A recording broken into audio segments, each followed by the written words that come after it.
Dalangin para ingatan at patnubayan. Panginoon kong Diyos, sa inyo ako nananalangin at nagtitiwala. Huwag niyo pong hayaan na mapahiya ako at pagtawanan ng aking mga kaaway dahil sa aking pagkatalo. Ang sinumang nagtitiwala sa inyo ay hindi malalagay sa kahihiyan, ngunit mapapahiya ang mga traidor. Ituro niyo sa akin, Panginoon, ang tamang pamamaraan, ang tuwid na daan na dapat kong lakaran. Turuan niyo akong mamuhay ayon sa katotohanan, dahil kayo ang Diyos na aking tagapagligtas. Kayo ang lagi kong inaasahan. Panginoon, alalahanin niyo ang kagandahang loob at pag-ibig na inyong ipinakita mula pa noong una.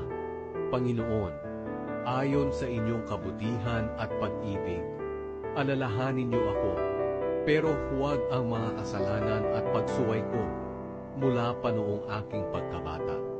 Mabuti at matuwid po kayo, Panginoon, kaya tinuturuan niyo ng inyong pamamaraan ang mga makasalanan. Pinapatnubayan niyo ang mga mapagpakumbaba para gumawa ng tama. Sila'y tinuturuan niyo ng inyong pamamaraan. Lahat ng ginagawa niyo ay nagpapakita ng inyong pag-ibig at katapatan sa mga sumusunod sa inyong mga kautusan. Panginoon, alang-alang sa inyong kabutihan, patawarin niyo ako sa napakarami kong kasalanan. Ang sinumang may takot sa inyo, Panginoon, ay turuan niyo po ng daan na dapat nilang lakaran. Mabubuhay sila ng masagana, at ang kanilang lahi ay patuloy na maninirahan sa lupain na ipinangako ng Diyos. Panginoon, kayo'y malapit sa mga taong may takot sa inyo, at pinapaalala niyo sa kanila ang inyong kasunduan. Palagi akong umaasa sa inyo, Panginoon, dahil kayo ang palaging nagliligtas sa akin sa kapahamakan.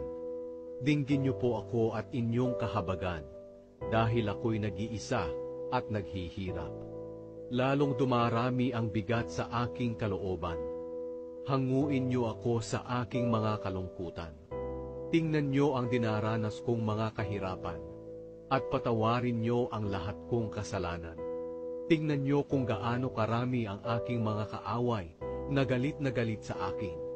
Iligtas niyo ako, Panginoon, at ingatan ang aking buhay. Nanganganlong ako sa inyo.